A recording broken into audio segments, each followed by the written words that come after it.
This girl, in order to hide her beautiful appearance, would cover her face with freckles using pigment every day. However, Mao Mao never imagined that even dressed so plainly, she would still be targeted by human traffickers. One day, while Mao Mao was absorbed in picking herbs, 3 burly men suddenly appeared, kidnapped her, and sold her into the imperial palace. Mao Mao knew well that the palace was full of hidden dangers, so to avoid drawing attention and risking her life, she deliberately concealed her literacy and knowledge of medicine. Because of her freckled face and extremely ordinary figure, Mao Mao was eventually assigned to the laundry bureau in the harem as a maid. Fortunately, ordinary palace maids only needed to serve for 2 years before being released. Mao Mao decided to keep a low profile during this period. 3 months passed in a flash. That day, something strange happened in the palace. The newly born prince and princess both fell ill with the same disease. Their lives were hanging by a thread, yet none of the imperial physicians could cure them. The emperor's previous 3 children had also died young from this illness. Rumors began to swirl throughout the palace. Everyone believed the emperor was cursed. However, with Mao Mao's medical knowledge, she didn't believe in curses. According to her friend Lisa, the patients suffered from severe abdominal pain and vomiting. These were clearly symptoms of poisoning. Mao Mao originally didn't want to get involved in palace affairs, but curiosity overcame her reason, so she decided to secretly investigate the consort's quarters. Just as Mao Mao stepped into Rifa's palace, she heard a loud slap. At that moment, Rifa was loudly accusing Gyokuyu. She believed Gyokuyu had cursed her little prince, but Gyokuyu firmly denied it, because her own little princess had also fallen ill with the same disease. The imperial physician caught in the middle was trembling with fear, yet he was completely helpless against the illness. At that moment, Mao Mao noticed Rifa's pale and gaunt face. Combining the infant deaths and the symptoms,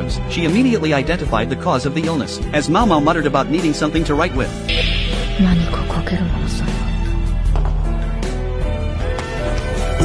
she happened to brush past a handsome man. To avoid exposing herself, Mao Mao came up with a clever idea after careful thought. She tied the clue together with a rhododendron flower, then secretly placed it on the consort's windowsill. However, when Rifa's maid saw it, she simply threw it away. Then, on a stormy night a month later, the entire harem echoed with Rifa's heart-wrenching cries, because the little prince had passed away. However, what no one could have expected was that Gyokuyu's little princess had miraculously recovered. Lord Jinshur, who managed the harem, was ordered to investigate. He arrived at Gyokuyu's palace, and obtained the cloth strip left behind by the mysterious person. At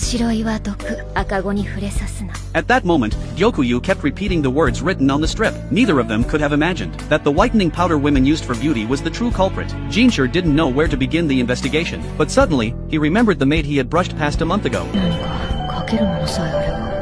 Jinshur thought things were starting to get interesting. The next day, Jinshur summoned all the palace maids from the laundry bureau. The cautious Mao Mao sensed that something was off, but the other maids were all extremely excited. Only then did Mao Mao realize that this man was the handsome eunuch Lisa often talked about. Just then, Jinshur suddenly held up a piece of paper. It read, "The girl with the freckled face, stay behind." Mao Mao was instantly shocked when she saw it. Immediately after, Jinshur dismissed everyone else. That's when Mao Mao realized she had fallen into a trap. It turned out that most of the laundry maids couldn't read. If Mao Mao had pretended not to recognize the writing and left, then Jinshur wouldn't have been so sure that she was the mysterious person. After all, that brief glance a month ago hadn't allowed Jinshur to remember Mao Mao's exact appearance.